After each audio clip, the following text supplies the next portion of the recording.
감사합니다. 네, 9월이 시작되었습니다. 이제 아침 저녁으로 선선한 바람이 불더라고요. 네, 가을이 다가왔습니다. 9월을 시작하며 이 자리에 모인 여러분들의 삶 가운데 성령의 열매가 가득하길 축복합니다. 또한 영혼이 잘됨같이 범사에 잘되고 강건하기를 간절히 소망합니다. 3년 전이었습니다. 아내랑 주아랑 차를 타고 집에 가던 도중에 갑자기 차가 멈췄어요. 도로 한가운데 멈춘 거죠.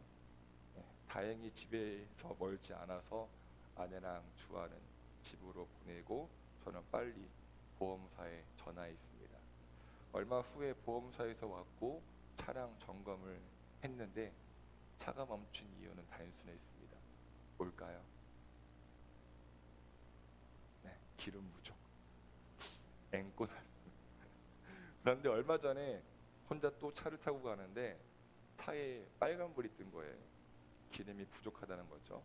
갈 길은 아직 먼데 주변에 주유소는 없고 차가 언제 멈출지 모르는 상황이었습니다. 한번 경력이 있기 때문에 가는 내내 불안했습니다. 언제 멈출지 모른다.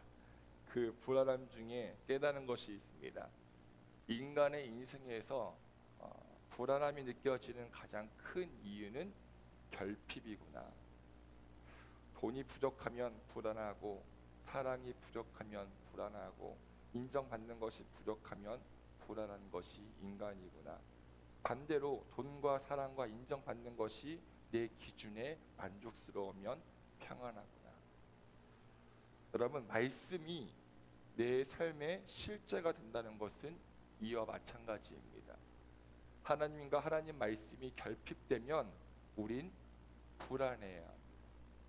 반대로 하나님과 하나님 말씀이 내 안에 풍성하면 평안해야 합니다.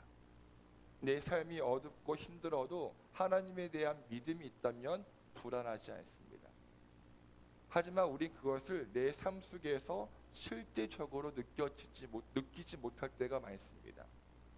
내 안에 하나님 말씀과 하나님 말씀에 대한 결핍과 풍성함을 예민하게 캐치하지 못해요. 그러니 말씀이 내 삶에 힘과 능력이 되지 못하고 평안함을 주지 못합니다. 돈과 사랑과 명예는 결핍과 풍족에 따라 그렇게 예민하게 반응하면서 말입니다. 성경은 이것을 어리석음이라고 합니다. 우린 지난주 목요일부터 지혜의 말씀, 잠언을 나누고 있는데요. 지혜가 무엇이냐? 하나님 말씀을 예민하게 캐치하는 겁니다. 무분별한 지식의 홍수 속에서 하나님의 뜻을 분별하는 것, 결핍 요소가 많은 내 삶에 하나님 말씀으로 만족해야 하는 것, 그렇게 들려진 하나님 말씀에 순종하여 순종의 열매를 맺는 것이 지혜입니다. 오늘은 잠언 7장인데요. 잠언 기자는 우리에게 지혜의 소중함을 다시 알려줍니다. 우리 1절부터 3절 다시 읽어보겠습니다. 시작. 내 아들아, 내 말을 지키며 내 계명을 간직하라. 내 계명을 지켜 살며 내 법을 내 눈동자처럼 지키라. 이것을 내 손가락에 매며 이것을 내 마음판에 새기라. 네, 하나님 말씀과 율법을 잘 지켜야 하는데 어떻게 지키라고요? 눈동자를 지키는 것처럼이요. 여러분, 우리가 눈동자를 지키는 건 본능입니다. 뭔가 날라오면 눈이 저절로 감기죠. 왜요? 눈동자를 보호하라고 뇌에서 지시하는 겁니다. 마찬가지로 우리가 하나님 말씀을 지키는 것은 꾸역꾸역 하는 것이 아니라, 해도 되고 안 해도 되는 것이 아니라 하나님의 사람으로서 본능이 되어야 한다는 것이죠. 그래야 아까 말한 것처럼 어느 상황 중에도 하나님의 뜻을 분별할 수 있게 되니까요. 하지만 그게 여간 쉽지 않습니다. 왜냐하면 우리에게 익숙하지 않거든요. 훈련되어 있지 않아요. 그래서 어떻게 해야 돼요? 하나님 말씀을 손가락에 매며 마음판에 새겨야 합니다. 다시 말해 심장이 뛰는 것처럼 끊임없이 훈련해야 한다는 것이죠. 그래야 하나님 말씀을 눈동자를 지키는 것처럼 지킬 수 있고, 눈동자처럼 지켜야 그 말씀이 내 삶의 실제가 되고 지혜가 됩니다. 또 잠언 기자는 지혜를 사람으로 의인화시켜서 번면하는데요. 4절 보세요. 지혜에게 너는 내 누이라 하며 명철에게 너는 내 친족이라 하라. 자, 이걸 표준 세번역으로 보니까요, 이렇게 번역했더라고요.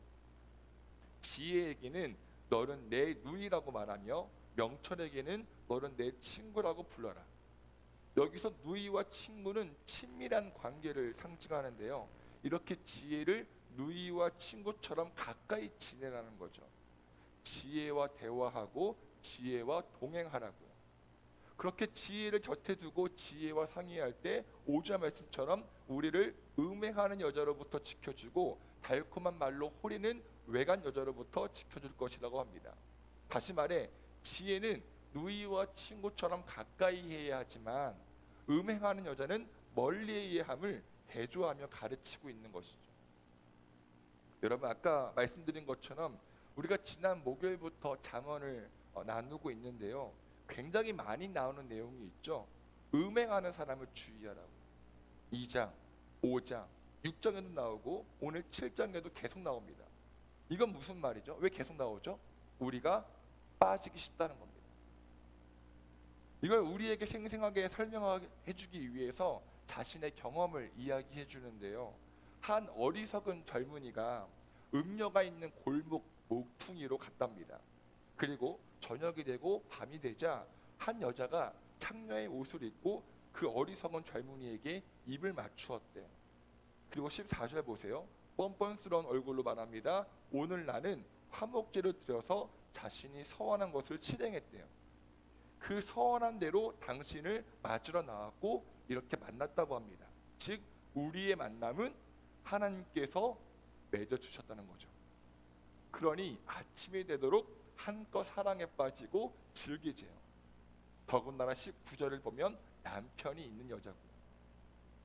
자, 이 말씀을 믿음을 가진 자, 또 정상적인 양심이 있는 자가 읽으면 어떻게 그럴 수가 있지라고 생각을 합니다.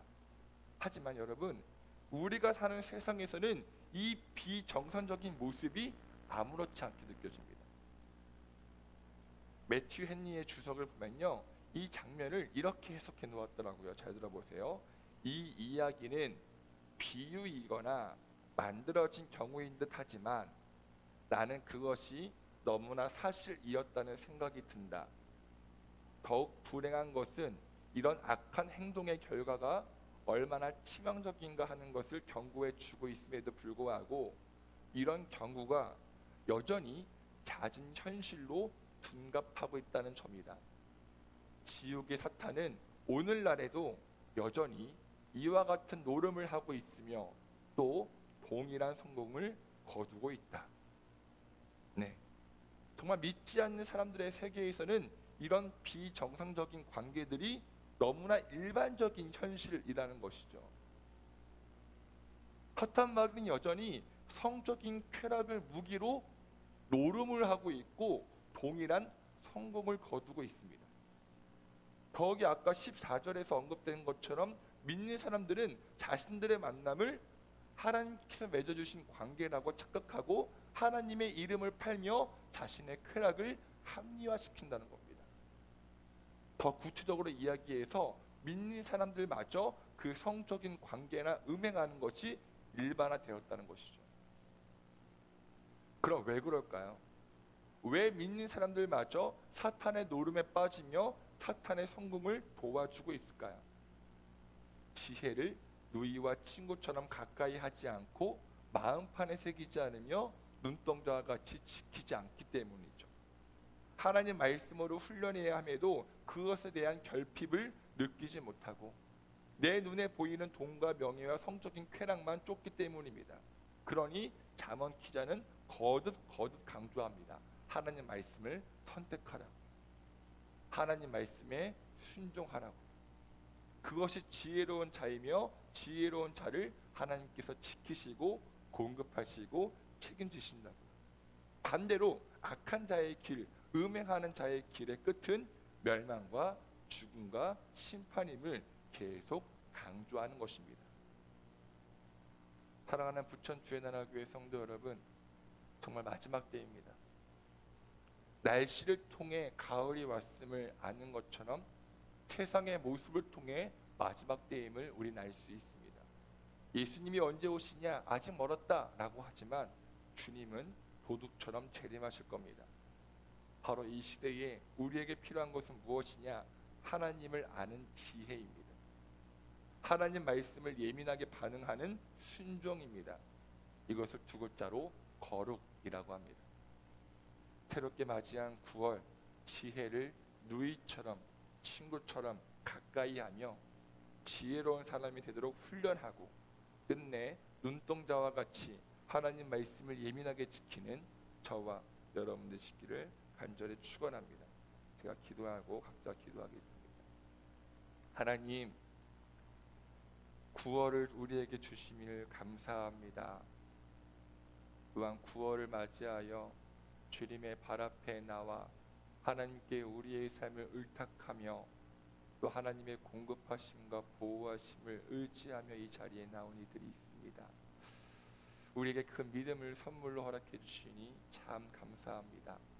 하나님, 9월 한 달 지혜를 내 누이라고 내 친구라고 여기며 가까이 두기를 원합니다. 세상은 음행하는 자와 같이 너무나 많은 것들로 우리를 유혹하고 우리를 흔들며 우리를 넘어뜨리려고 하지만 하나님, 우리가 더욱더 지혜로운 자가 되어 하나님 앞에서 굳건히 서게 하시고 흔들리지 않게 하시고 존귀한 자, 거룩한 자, 하나님의 자녀가 되며 살아갈 수 있도록 주님 인도하여 주시옵소서. 끝내 가을에 풍성한 열매를 얻는 것처럼 우리의 삶 가운데, 우리의 가정 가운데, 우리의 사업 가운데 하나님께서 허락하시는 놀랍고 아름답고 풍성한 열매가 가득 넘치는 9월 될 수 있도록 하나님 축복하여 주시옵소서. 그 하나님을 소망하며 이 모든 말씀 거룩하신 예수 그리스도의 이름으로 기도드렸습니다.